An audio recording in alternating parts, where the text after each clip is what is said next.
प्रजापतींनी मुद्गल ऋषींना जे प्रसिद्ध गाणपत्य होते अशा मुद्गल ऋषींना विचारणा केली की आपण गाणपत्य आहात. गाणपत्य म्हणजे गणपतीची उपासना करणारे जे त्यांना गाणपत्य म्हणतात. शिवाची उपासना करणाऱ्यांना शैव, विष्णूची उपासना करणाऱ्यांना वैष्णव, देवीची उपासना करणाऱ्यांना शाक्त म्हणतात. त्याप्रमाणे गणपतीची उपासना करणाऱ्यांना गाणपत्य म्हणतात. मुद्गल ऋषी हे प्रसिद्ध गाणपत्य. दक्ष प्रजापतींनी एकदा मुद्गल ऋषींना विचारलं की आपण प्रसिद्ध गाणपत्य आहात, कायम गणपतीच्या उपासनेमध्ये मग्न असता, रत असता. त्यामुळे भगवान गणेशांची कृपा आपल्यावर आहेच, पण आमच्यासारख्या सामान्य लोकांना गणपतीची उपासना करायची असेल किंवा गणपती आपल्यावर प्रसन्न व्हावा असं वाटत असेल तर आमच्यासारख्या सामान्य लोकांनी काय करायचं? भगवान गणेशांना कसं काय प्रसन्न करून घ्यायचं असा मुद्गल ऋषींना प्रश्न जेव्हा दक्षानं विचारला तेव्हा त्यांनी सांगितलं की तुम्हाला जे आवडतं ते भगवंताला अर्पण करण्याऐवजी भगवंताला काय आवडतं ते त्याला अर्पण करायला पाहिजे. आपण नैवेद्य दाखवताना नेहमीच आपल्याला जे आवडतं तो नैवेद्य भगवंतांना दाखवतो. खूप दिवसात श्रीखंडपुरीचा बेत केला नाही म्हणून देवासमोर जे ताट जातं ते श्रीखंडपुरीचं जातं. पुरणाची पोळी खाल्ली नसेल तर पुरणपोळीचा नैवेद्य दाखवला जातो. पण भगवंताला काय आवडतं? एक तर भगवंताला त्याचं गोड नाव घेतलेलं आवडतं किंवा त्याच्या आवडीच्या वस्तू त्याला अर्पण केल्या तर आवडतं. मग मुद्गल ऋषींनी सांगितलं की गणपतीला प्रसन्न करून घेण्यासाठी त्याला ज्या गोष्टी आवडतात त्या अर्पण करायच्या. तो आरंभ असल्या कारणाने, आरंभाचं मूळ असल्या कारणाने गणपतीची पूजा त्याच पद्धतीने केली पाहिजे. जे त्याला आवडतं ते त्याला अर्पण करायचं. मग अशा कोणत्या गोष्टी आहेत की ज्या गणपतीला अर्पण करायच्या? मगाशी उल्लेख केल्याप्रमाणे उकडीचे मोदक, तळणीचे मोदक, लाडू हे तर गोष्टी आवडतात पण त्या खाण्यासाठी. पण कधी कधी असं असतं की भक्त मंदिरात जेव्हा जातो तेव्हा या गोष्टी सुद्धा त्याच्या हातात नसतात. मग भगवंताला प्रसन्न कसं करून घ्यायचं? तर दक्ष राजाला मुद्गल ऋषी सांगतात आहे, रंभतूच यश कीर्तीचा जीवनी गणेशा, रंभतूच यश कीर्तीचा जीवनी गणेशा, दुःख तिमिर दाटून येता तूच किरण आशा, दुःख तिमिर दाटून येता तूच किरण आशा, दुःख तिमिर दाटून येता तूच किरण आशा, तूच मूर्त मांगल्याची, तूच मूर्त मांगल्याची जपावी उरी, सगुण रूप दावी देवा एकदा तरी, सगुण रूप दावी देवा एकदा तरी, तूच सूर ठावा मगसी, तूच सूर ठावा मगसी, तूच एक तारी, सगुण रूप दावी देवा एकदा तरी, सगुण रूप दावी देवा एकदा तरी.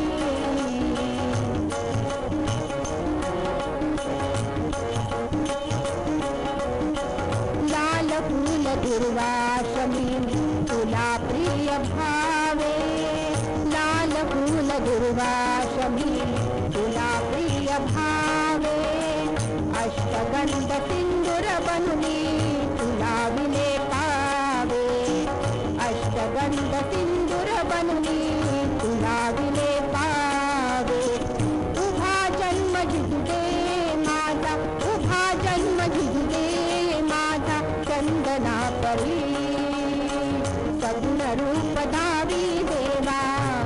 एकदा तरी सगुण रूप दावी देवा एकदा तरी सगुण रूप दावी देवा एकदा तरी लाल फूल दुर्वाशमी तुला प्रिय भावे अष्टगंध सिंदूर बनवली तुला विले पावे. मग त्या गणेशाला प्रसन्न करून घ्यायचं असेल तर काय करायचं? लाल फूल दुर्वा शमी या सगळ्या गोष्टी भगवंताला गणेशाला अत्यंत प्रिय आहेत. त्या त्याला पाहायच्या. अगदी सहज सोप्या सृष्टीमध्येच मिळणाऱ्या या गोष्टी, त्याच्यासाठी पैसा सुद्धा खर्च करावा लागत नाही. त्या गोष्टी भगवंताला मनापासून अर्पण कराव्यात तर तो भगवंत सहज प्रसन्न होईल, सामान्य माणसाला सुद्धा. म्हणूनच तो जनगण मनचा जो अर्थ लावला होता तो याच कारणाने पूर्ण होतो. ज्या सृष्टीत मिळणाऱ्या गोष्टी आहेत त्या भगवंताला अर्पण कराव्या. हे ऐकल्यानंतर दक्षाचं मन अजून विचलित झालं आणि त्यांनी मुद्गलांना पुन्हा प्रश्न विचारला. दुर्वा देवींचं काही कथानक आहे का? दुर्वा भगवंताला प्रिय का आहेत याचं काही गोष्ट काही आहे का? अशी गोष्ट असेल तर कृपा करून आम्हाला सांगावी. आणि मुद्गल ऋषी या दुर्वांची गोष्ट दक्ष प्रजापतीला सांगायला त्यांनी सुरुवात केली. समर्थ म्हणतात, जगी सर्व सुखी असा कोण आहे, विचारी मना तुझी शोधून पाहे.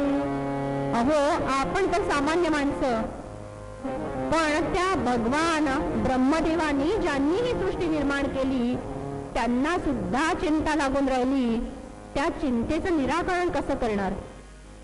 ब्रह्मदेवी रचिली सृष्टी थोर, परी लागली से चिंतामणी घोर. ब्रह्मदेवी रचिली सृष्टी थोर, परी लागली त्या चिंतामणी घोर. काय चिंता लागली? त्याला चिंता अशी लागली की एवढी संपूर्ण सृष्टीची निर्मिती मी केली, पण त्यांच्या खाण्यापिण्याची काही सोय मी केलेली नाही आणि आता ही संपूर्ण प्रजा जेवायला मिळत नाही म्हणून दुःखी कष्टी झालेली आहे. ब्रह्मदेवी रचिलेली सृष्टी थोर, परी लागली ती चिंतामणी घोर. काय देऊ मी अन्न होत यासी, काय देऊ मी अन्न होत यासी. शरण जाई तै श्रेष्ठ गणेशासी, शरण जाई तो श्रेष्ठ गणेशासी. त्या ब्रह्मदेवाला चिंता लागली. या सृष्टीची निर्मिती केली, सगळीकडे कसा आनंदी आनंद होता. अगदी लताबाईंच्या गाण्याप्रमाणे आनंदी आनंदगडे, जिकडे तिकडे चोहीकडे सगळी फुलं उमललेली आहेत, पक्षी विहरतात आहेत, प्राणी धावतात आहेत, मनुष्य आनंदाने विहार करतो आहे. पण हे अगदी क्षणकाल टिकलं आणि सगळी मंडळी दुःखी कष्टी झाली. जेव्हा भूक लागली तेव्हा कल्पना आली की खायला प्यायला काही राहिलेलंच नाही. ऋषी मंडळी, इतर सज्जन वृंद ब्रह्मदेवांकडे गेले आणि आपले कष्ट त्यांना सांगितले की देवा, आमच्या खाण्यापिण्याची जर सोय केली नाही तर ही सृष्टी नष्ट होईल. हे विघ्नहरण तुमच्याशिवाय कोणी करू शकत नाही. ही चिंता ब्रह्मदेवांना लागली. या घोर चिंतेनं ग्रासले आणि त्याच वेळेला त्यांना आठवण झाली भगवान गणेशांची. कारण भगवान गणेश हे विघ्नहरण करणारे आहेत, सुखकर्ता आहेत, मंगलकर्ता आहेत. म्हणून ब्रह्मदेव भगवान गणेशांना शरणच गेले आणि त्यांनी त्यांची आराधना करायला सुरुवात केली.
मंगलमूर्ती मोरया मोरया मोरया मंगलमूर्ती मोरया तू सुख करता तू दुःख हरता तूच करता आणि करविता मोरया मोरया मंगलमूर्ती मोरया मोरया मोरया मंगलमूर्ती मोरया. ब्रह्मदेव गणेशाला शरण आले आणि म्हणतात आहे, तू सुख करता तू दुःख हरता तूच करता करविता. माझ्या या विघ्नाचं निवारण तुझ्याशिवाय कोणी करू शकत नाही. तेव्हा भगवंता मला दर्शन दे, प्रकट हो आणि माझं विघ्न निवारण कर. त्यांची आराधना ऐकून, त्यांचा तो करुण स्वर ऐकून भगवान गणेश प्रसन्न झाले आणि तत्काळ त्यांच्या समोर येऊन उभे राहिले आणि म्हणाले, ब्रह्मदेवा आज आठवण काढली, काय झालं? अहो काय सांगावं, या सृष्टीची निर्मिती तर केली पण पोटापाण्याचा प्रश्न विसरूनच गेलो. आता ह्या सृष्टीतली सगळी मंडळी अन्ना पाण्याविना मरू लागली आहे. आता या विघ्नाचं निवारण तुम्हीच करू शकता. गणेशांनी सुहास्य वदनाने ब्रह्मदेवांकडे पाहिलं, आपले डोळे मिटले आणि त्याच क्षणी त्यांच्या शरीरातून कोटी चंद्र सूर्यांचा प्रकाश बाहेर पडला आणि त्यातून एक देवी प्रकट झाली. ती देवी म्हणजे दुर्वा देवी. अनेक अवयव असलेली ही देवी, सुहास्य वदना, अत्यंत लावण्यवती अशी देवी समोर उभी राहिली आणि नमस्कार करून भगवान गणेशांना म्हणाली, आज्ञा द्यावी मजला, आज्ञा द्यावी मजला, असताना तव कृपा कठीण काय, असताना तव कृपा कठीण काय. तत्पर मी सेवेला, तत्पर मी सेवेला, जोडून हस्ता सदैव गणराय. राम राम राम हरे हरे राम राम राम राम सीतापती राम राम राम राम हरे हरे राम राम राम राम रघुत्तम राम राम. आज्ञा द्यावी मजला, भगवंता मला आज्ञा करा, तुम्हाला काय हवंय? तुमची कृपा असताना मला कठीण ते काय? मी तत्पर आहे सेवेला, दोन्ही हात जोडून मी या सेवेला तत्पर आहे. गणराया तुम्ही फक्त आज्ञा द्या, काय करायचं आहे? भगवान गणेशांनी सांगितलं, या सृष्टीच्या पोटा पाण्याची सोय तुला करायची आहे, पण गंमत अशी असते की तप केल्याशिवाय समाजात पत निर्माण होत नाही.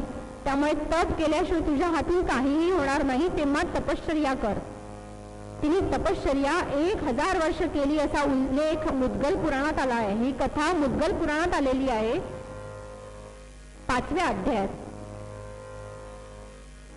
त्या कथेप्रमाणे तिने 1000 वर्ष तपश्चर्या केली. ती तपश्चर्या पूर्ण झाल्यानंतर भगवान गणेश तिच्यावर प्रसन्न झाले. ती पुन्हा त्यांच्या समोर येऊन उभी जेव्हा राहिली तेव्हा म्हणाली, भगवंता माझं तप पूर्ण झालेलं आहे, आता तपाचरण झाल्यानंतर त्याचं फळ काय द्यायचं ते तुम्ही सांगा. भगवान गणेश म्हणाले, मी तुला आशीर्वाद देतो, सगळ्या मातृरूपाने तू सगळ्या धरतीचं पोषण कर. तिला मातृरूप देऊन भगवंतांनी सगळ्या पृथ्वीचं, त्रिलोकाचं भरण पोषण करण्यास सांगितलं, अन्न निर्मिती करायला सांगितली आणि तिने दिलेल्या वचनाप्रमाणे ती तत्पर सेवेला लागली. मस्तकापासून अन्न निर्मियेले, मस्तकापासून अन्न निर्मियेले, धाडिले ते सारे स्वर्गलोकी, स्वर्गलोकी, धाडिले ते सारे स्वर्गलोकी. तिच्या शरीराचे 3 भाग तयार झाले. एक उदरापासून वरचा भाग म्हणजे म्हणजे मस्तकाचा भाग. त्या मस्तकापासून जी अन्न निर्मिती झाली ती स्वर्गस्थांना म्हणजे स्वर्गलोकीच्या देवदेवतांना त्यापासून अन्न निर्मिती होऊ लागली.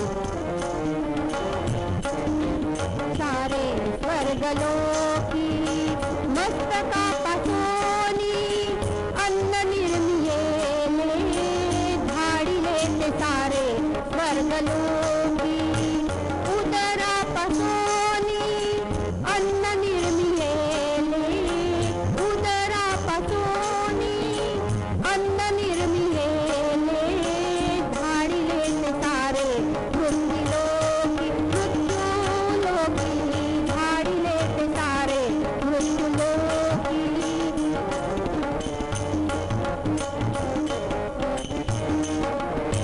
चरणापासून अन्न निर्मियेले चरणापासून अन्न निर्मियेले पाताळी ते झाले सर्वलोकी सर्वलोकी पाताळ ते झाले सर्वलोकी. मस्तकापासून अन्न निर्मियेले धाडिले ते सारे स्वर्गलोकी. असं प्रत्येक अवयवापासून जे अन्न निर्माण झालं ते त्या ठिकाणी पोहोचायला लागलं. सगळी जनता सुखी झाली, आनंदी झाली, सगळ्यांचे पोट भरले गेले आणि पुन्हा जे चैतन्य निर्माण व्हायचं होतं ते झालं. भगवान गणेशांनी हे विघ्न निवारण केलं. पण पूर्वरंग पद्यात सांगितल्याप्रमाणे रिपू जे असतात ना, शत्रू असतात, षड रिपू जे असतात ते फार घातक असतात. उच्च अशा अधिकाऱ्याला सुद्धा खस्कन खाली ओढण्याचं सामर्थ्य त्या षड्रिपूंमध्ये असतं. अगदी तसंच झालं. या दुर्वादेवींनी अन्न निर्मिती करायला सुरुवात केली. सगळी जनता आनंदी आनंद झाला. तिन्ही लोक पोट भरल्यामुळे सुखी संपन्न झाले. पण या दुर्वादेवींना मात्र अहंकाराने वळलं. हा अहंकार इतका तीव्र स्वरूपाचा होता की त्यांना सगळे देवगण तुच्छ वाटू लागले. हा देव काय करतो कोणासाठी? मी अन्न पुरवते सगळ्या सृष्टीला, माझ्यामुळे सगळ्या सृष्टीचं भरण पोषण होत आहे. हा अहंकार तिला येऊ लागला. एक दिवस कोणीतरी पार्वती देवींची म्हणजे साक्षात अन्नपूर्णा असणाऱ्या पार्वदेवींची स्तुती तिच्या समोर काय केली तर ती म्हणू लागली, ती जगदंबा नावाची अंबा आहे, भरण पोषण तर मी करते, ही सृष्टी माझ्यामुळे जिवंत आहे, मी अन्न पुरवते, माझ्यामुळे या सृष्टीचं पोट भरत आहे. तो अहंकार वाढत चालला, तो मद वाढत चालला. तिच्या चालण्या बोलण्यात हुंकारात सुद्धा तो गर्व प्रत्यक्ष प्रत्येकाला दिसू लागला. आणि तिचा हा गर्व त्याचं हरण करायला पाहिजे म्हणून पुन्हा साखळं कोणाला घालायचं तर गणेशाला. पुन्हा सगळी देवता मंडळी त्या गणेशासमोर येऊन उभी राहिली आणि त्यांना म्हणू लागली, नितमनी गणराज ध्याई, नितमनी गणराज ध्याई, नितमनी गणराज ध्याई, नितमनी सुख करता भाग्य विधाता, सुख करता भाग्य विधाता, लीन तुझ्या पायी गणराज ध्याई, नितमनी गणराज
गणराजाला पुन्हा साकडं घातलं. भगवान गणेश उपस्थित झाले आणि त्यांचं संकटांचं निवारण करण्यासाठी सगळ्या देवतांना एकत्र येऊन अल्पोपहाराचा कार्यक्रम ठेवायला सांगितला.